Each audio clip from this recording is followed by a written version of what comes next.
자, 오늘은 동아시아사 마지막 남은 중앙사, 그러니까 전까지 남은 마지막 남은 진도로 영상을 통해서 학습을 진행하도록 하겠습니다. 오늘 먼저 봐야 될 주제는 16세기 동아시아의 정세입니다. 그래서 우리가 저번 시간까지 몽골이랑 중국에서 이 몽골이 세운 명이란다. 원나라가 블라이칸이 세운 원나라가 멸망을 하게 되고 결국에는 명나라가 중국을 차지하는 그런 역사를 쭉 봤었고, 그 명나라에서 영락제가 정화의 원정, 즉 정화를 동남아시아 그 다음에 아프리카 동부 지역까지 파견해가지고 조공질서를 확립하는 그 시기의 모습까지 살펴봤습니다. 그래서 일본 같은 경우에는 무로마치 막부까지 쭉 아시카가 요시미스 남북조 통일하는 것까지 쭉 살펴봤는데, 자, 오늘은 16세기입니다. 시간이 좀 더 흘렀어요. 그 이후에 16세기에 바로 언제 직전이라고 보냐면 여러분들이 잘 알고 있는 1592년에 임진왜란, 임진왜란 직전 상황, 뭐 직전이라기보다는 좀 더 전, 임진왜란 일어나기 전에 그러한 상황이라고 보면 됩니다. 자, 먼저 명나라의 상황입니다. 명나라가 당시에 어떤 상황에 놓여 있는지 한 번 더 지도를 통해서 먼저 살펴보고 내용에 대해서 살펴보도록 하겠습니다. 좀 더 확대를 하면, 자, 명나라 같은 경우에 지금 이러한 상황입니다. 자, 북쪽에서는 타타르 오이라트, 특히 타타르 중심으로 됐던 이 몽골이라는 세력이, 몽골 애들이 계속 명나라를 압박하는 그런 상황이었고, 동남 해안 지역, 이 해안 지역에서는 왜구라고 불리는 일본의 그러한 세력들이 밀무역이랑 약탈을 일삼아서 여기 나와 있듯이 연안 지역뿐만 아니라 내륙 지방까지 큰 피해를 입은 그러한 상황입니다. 자, 이러한 북로남해 하라든지 여러 문제점들을 해결하기 위해서 등장한 사람이 바로 장거정이라는 인물입니다.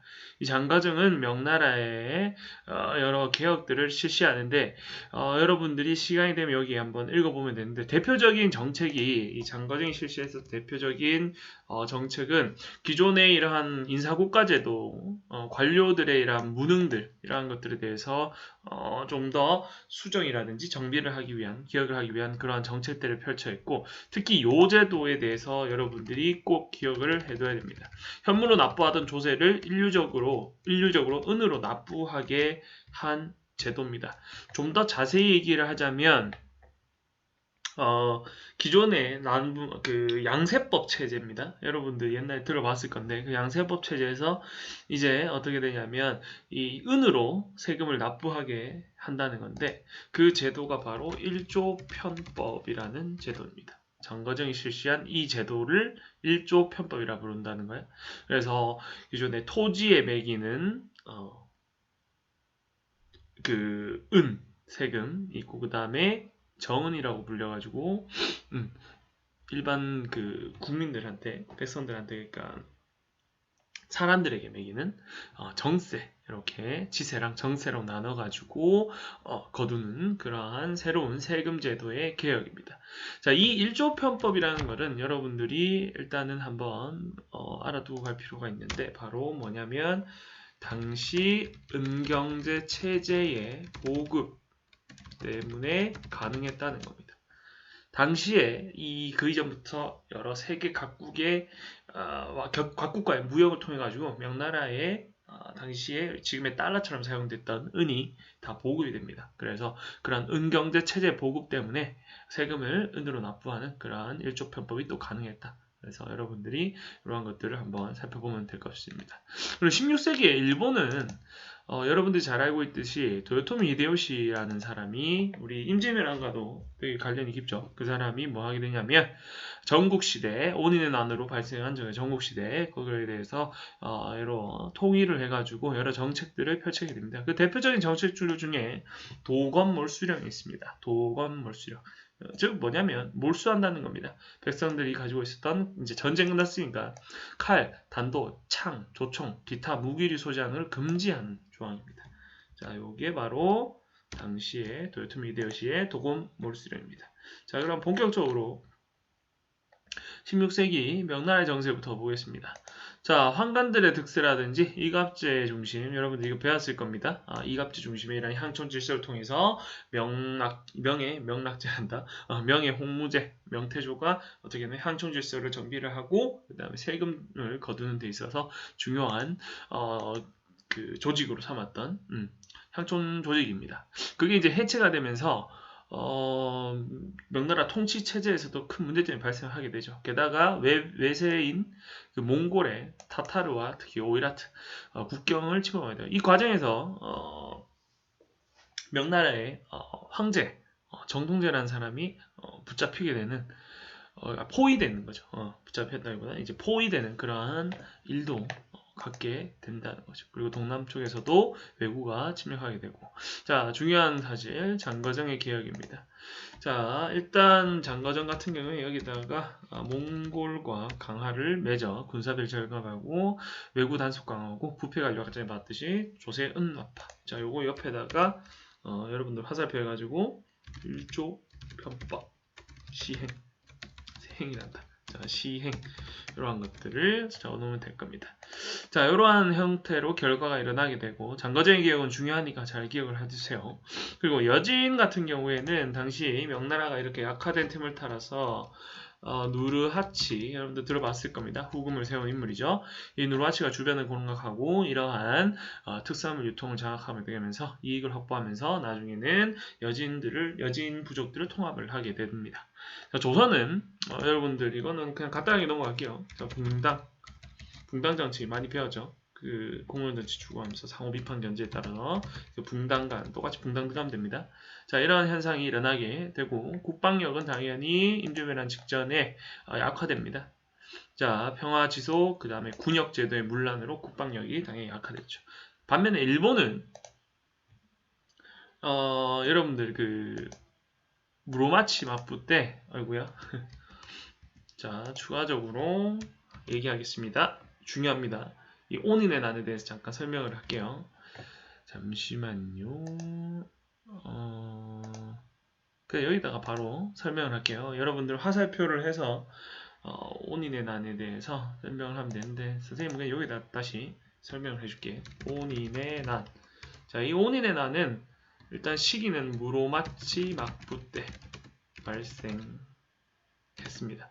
그래서 이거는 이 쇼군의 그런 계승을 놓고 서로 다이묘들끼리 싸우게 되는 사건인데 이 온인의 난으로 인해 바로 일본에서 센코쿠 시대, 전국시대 열리게 되었음.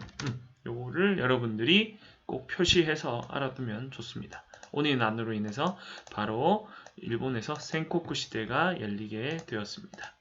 그러면서 여기 나와 있듯이 센코쿠 시대 온인의 난 무로마치 막부 때입니다. 오다 노부나가가 나가시노 전투에서 바로 별표 조총이라는 것을 사용했죠. 포르투갈 상인들로부터 수입한 조총의 위력을 발휘해서 센코쿠 시대를 평정했지만 결국에는 사망을 하게 되고 갑작스럽게 부하의 배신으로 이제 도요토미 히데요시가 결론적으로는 부하로 있었는데 도요토미 히데요시가 전국을 1590년에 통일을 하게 됩니다. 도요토미 히데요시의 정책들은 시험에 잘 나오니까 잘 기억해. 자, 정책은 전국적인 이걸 이제 토지조사라고 하는데 다른 말로는 이 토지조사를 다른 말로 뭐라 하냐면 태합검지라고 합니다. 검지제도. 그래서 토지조사 사업 일종의 그걸 시행해서 토지단위 및 도량을 통일하고 그 다음에 아재 봤던 도건물 수령 그 다음에 신분간 이동 금지 고정시켜가지고 그걸 분명하게 한다는 거죠. 결과 이러한 현상이 일어나게 됩니다. 사회 질서가 확립이 됐다는 거죠. 됐니? 자, 그러면 다음에 봐야 될 게 바로 17세기 전의 동아시아의 전쟁의 전개입니다. 자, 여기까지 하고 한 타임 끊고 넘어가도록 하겠습니다. 17세기 동아시아 전쟁에 사용된 무기들 여러분들 잘 알고 있듯이 판옥선, 그 다음에 일본은 조총, 명나라의 홍위포 이러한 것들 무기들 잘 한번 읽어보세요. 하스친 내가 내일쯤 해서 월요일쯤 해서 나눠줄게. 자, 17세기 전후에 동아시아 전쟁을 지칭하는 명칭, 즉 임진왜란을 지칭하는 명칭이 이렇게 다르다는 겁니다. 노트 한번 읽어보고. 도요토미 히데요시와 임진왜란 정류재란의 전개 과정입니다. 여기 도요토미 히데요시, 그 다음에 임진왜란과 정류재란의 전개 과정. 자, 한번 쭉 살펴보면 됩니다. 자, 본격적으로 그러면 임진왜란에 대해서, 그 다음에 그 과정에 있었던 정류재란에 다시 발발하게 된, 그러니까 정류재란이라는 거는 임진왜란 안에 포함된다고 볼 수 있는데, 강화 협상을 합니다. 명나라랑 일본 간에. 근데 그게 잘 안 돼. 그래가지고 일본이 다시 공격을 하는 거죠. 그게 바로 정유재란입니다. 그래서 이걸 합쳐서 우리가 7년 전쟁이라고 부르는 거예요. 임진왜란을. 자, 도요토미 히데요시가 이렇게 되는 거죠. 불만들, 다이묘들의 자기 부하들의 그 다이묘들의 불만을 이제 외부로 표출하는 거죠. 그리고 자, 명나라, 중국이죠. 중국과 자, 아이고 중국 당시 동아시아에서 가장 큰 시장이었다. 중국과의 무역을 확대하기 위해서 조선 침략이 필요했었습니다. 왜냐면 이때 그 세고시대라든지 이 혼란한 시기 그 전까지 해가지고 이 시점까지 무로마치 막부와 아시카가시의 그 무로마치 막부와 명나라 사이에 있었던 바로 그 가만무역이라는 게 있어. 배웠잖아 저번 시간에. 그 가만무역이 끊겨. 그래가지고 도요토미 히데요시 정권도 명나라와의 무역을 확대하기 위해서 또 조선을 침략을 하게 되죠. 그래서 조선한테 그렇게 얘기하죠. 정명가도, 즉 뭐냐? 명나라를 정벌 하는데 그 돈이란다? 길을 빌려달라는 거죠. 그러니까 정계는 여러분들 항우사에서 많이 배웠죠. 이런 식으로 한성함라 이순신 장군이 나오죠. 그 다음에 명나라 원군이 파병하게 되고 이 동아시아 전쟁으로 이제 발전하게 됩니다. 조명연합군이 평양을 탈환하고 명나라 군대가 이 벽제관 전투에서 크게 패하게 됩니다. 여기 지금 고양시, 경기도 고양시 근방에 있는데 여기에서 이여송, 그 명나라 장수 이여송이 평양 탈환 내려오는데 거기에서 매복해 있던 일본군한테 패배를 하게 되죠. 그리고 이게 전선이 교착화, 즉 엎치락뒤치락 하게 되면서 휴전, 즉 강화 협상이 전개됩니다. 이때 근데 일본이 무리한 요구를 하죠. 조선의 남부 사도를 할양해달라. 그리고 명나라와의 기존에 끊겼던 가만무역을 재개해달라. 그리고 하나 더 추가를 하자면 명황실의 공주를 일본 왕의 부인으로 보내라는 거죠. 명황실의 공주. 약간 좀 그런 내용들. 그래서 결론이 되고 일본이 재침략합니다. 그게 정유재란으로 나타나지만 얼마 안 있다 바로 도요토미 히데요시 이 사람이 사망하게 되면서 일본군이 철수를 하게 됩니다. 자, 그러면서 7년 동안 있었던 전란 임진왜란은 끝나게 됩니다. 그 다음에 정명호란과 병자호란, 이제 후금 누르하치가 이 팔기제라는 걸 바탕으로 해서 여진족으로 통합하게 되는데, 팔기제는 이 여진족들의 군사 행정 조직이라고 보면 됩니다. 그래가지고 이걸 바탕으로 여진족으로 통합을 하게 되고 나중에 정복한 몽골인들과 그 다음에 한족들, 중국의 한족 일부를 정복하거든 먼저. 거기에서도 이 팔기제를 운영합니다. 자, 진출하고 명과 충돌하게 되죠. 그리고 이때 우리 광해군이 뭐 하게 되냐면 명과 후금 사이에서 니들이 잘 알고 있는 중립 외교를 전개하게 되죠.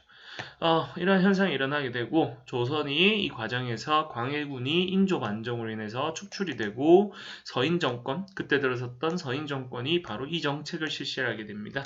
친명배금 정책을 추진하게 되면서 바로 후금이 쳐들어오게 됩니다.